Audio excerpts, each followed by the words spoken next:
way, the Pope at the time, Europe was dominantly Catholic. And the government of Europe was, you had the Pope, you had the kings, and then you had the people.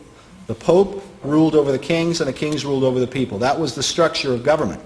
Well, when Henry VIII, as we know, established the Anglican Church of England, the Protestant Church, then you had Bloody Mary that came in after he died. Bloody Mary dies, then Elizabeth comes to the throne. Well, the Pope denounced Elizabeth and basically called for her assassination. So you had all of these assassins going out trying to wipe out Elizabeth. Well, the English banded around Queen Elizabeth with Sir Francis Walsingham, and they formed this network, basically an intelligence system. And that intelligence system, according to certain English historians that I'm going to introduce you to here in just a minute, was the early Rosicrucian movement in England. It was founded initially for the purpose of protecting Queen Elizabeth. Okay? Which sounds like a noble thing, but admittedly, the guys who study the Rosicrucians admit that they had an inner agenda, and it was an esoteric agenda. And this is something that guys like Hall and others write about. And their inner agenda was to basically hide themselves within the Protestant movement, the Protestant Christian movement. Why? Because at that time, if you were worshiping like the gods, the muses of Sir Francis Bacon, Apollo and Athena. We show in the documentary he had this headpiece, 2 A's, a light A and a dark A. The light side and the dark side, the yin and the yang, but for him it was Apollo, the god Apollo, and then Pallas Athena, his counterpart. Okay? Well, if you made that known openly, whether you were in Catholic Europe or you were in Protestant Europe, they'd throw you in prison and possibly kill you. So this is if you interview these guys, they all say the same thing, that this was the reason that secret societies began. That they began because they had to keep what they really believed secret. And what they really believed were these occult doctrines. Okay, so from Rosicrucianism, Sir Francis Bacon formalized that system, because in Rosicrucianism you have openly the conjuring of demons. The first chief of the Rosicrucian order was a guy named Dr. John Dee that we talk about. Well, Dee was a mentor to Sir Francis Bacon. Dee is where with Bacon you read his writings and you kind of go back and forth, gee, what am I getting involved in? In Dee, with John Dee, you have a guy who's drawn a pentagram on the floor and summoning demons in no uncertain way. But Dee has been a prototype for a lot of interesting characters in literature. He was the inspiration for Prospero in Shakespeare's Tempest. Some believe he was the inspiration for King Lear. He was the inspiration for Dr. Faustus, Christopher Marlowe's play. In modern times, he was the inspiration for Gandalf from Lord of the Rings, the old wizard. He was the inspiration for Albus Dumbledore in the Harry Potter books, the old magician, who's the professor going around teaching and so on. And he was also, oddly enough, the inspiration for James Bond 007. When the Rosicrucians were formed, and they formed this intelligence network with secret codes and everything, Dee would sign his correspondence to the Queen 007. Okay? So that was his signature. And so that's where that comes from. And Ian Fleming got a hold of this, and he developed it, and it ultimately turned into James Bond. But it's believed that Bacon, because Dee handed off the leadership of the Rosicrucians to Sir Francis Bacon. And Sir Francis Bacon became the leader of the Rosicrucians. So he took that system. What I think he did was he got the magical side out of it. Because the Rosicrucians don't have any problem summoning demons at all. They think, hey, these demons have a lot of knowledge. Chances are communing with these spirits and so on is how the Egyptians learned how to build the pyramids, and these ancient societies did great things. Why? Because they gained knowledge from the spirit realm. So they didn't think this was a bad thing, because they were trying to pursue this knowledge supposedly for the benefit of mankind. And this is why Bacon became, I believe, part of the reason why he became known as the father of the modern scientific method.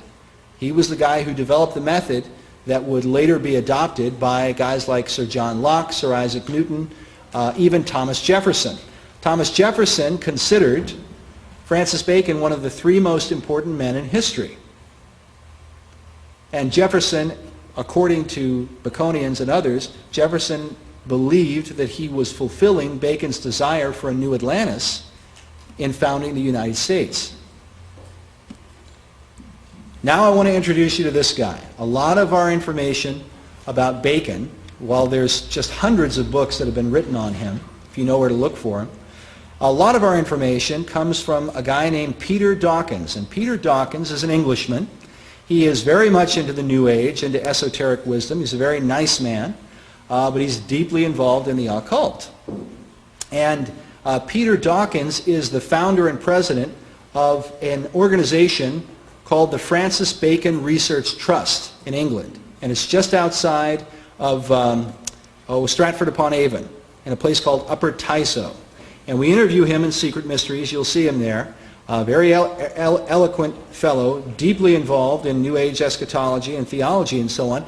And he tells us that he believed that Sir Francis Bacon was the reincarnation of Elias the artist, meaning Elijah. Why? Because he says Elijah comes every few generations and so on to herald the coming of the Christ. And so he believed that Bacon's job, part of Bacon's job, was to herald the coming of the next Christ. Okay, this was Bacon's job. Now, I'm going to follow that thought here in just a minute. Dawkins' work is supported by this guy. Now, let me tell you how this happened. I actually found Peter Dawkins when I was researching PRS, the Philosophical Research Society, Manly Hall Society. Okay? Dawkins had been invited there to speak on his stuff on Bacon. And of course they love Bacon at PRS because of Manly Hall. Bacon was Manly Hall's favorite subject. Of all the stuff that he studied, it said that Hall was his favorite topic. And his wife, Marie Bauer Hall, was completely given over to Baconian philosophy and so on. So I wanted to get into a place called Canonbury Tower, which is in England, and it's where Bacon had lived prior to his death.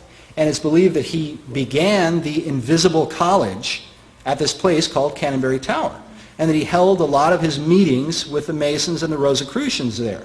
Okay? And when you go there, we show, in Secret Mysteries, we show a lot of the original wood carvings that they had. And you see a couple of phoenix heads coming up. There's in the wood, I didn't point it out, but I'm going to sooner or later, the Masonic compass on the wall, and all of these really rich esoteric symbols that are carved into the wood there.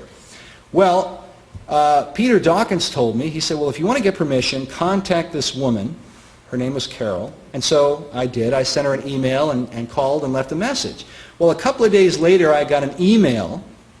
And the email said, Dear Mr. Pinto, I understand you're trying to gain access to Canonbury Tower for your film. I said, I would love to help you, but I'm going to need some more information, blah, blah, blah. Sincerely, Lord Northampton. So I'm sitting here looking at this email, and I'm thinking, how often do you get an email from a guy named Lord Northampton? So I talked to Peter Dawkins a few days later, and I say, well, I got this email from this guy named Lord Northampton. Do you know who he is? And he says, oh, yes. He says, he's the Marquis de Northampton. And I said, oh, okay, what does that mean? And he said, well, the Marquis de Northampton is known as the Pro-Grand Master of British Freemasonry. Now, let me explain to you what this means, because it took me a while to figure it out. But you can actually find all of this online.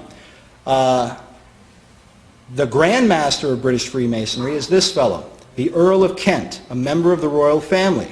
He is the Grand Master of British Freemasonry. He's a cousin to the Queen, Queen Elizabeth, and to the Duke of Edinburgh.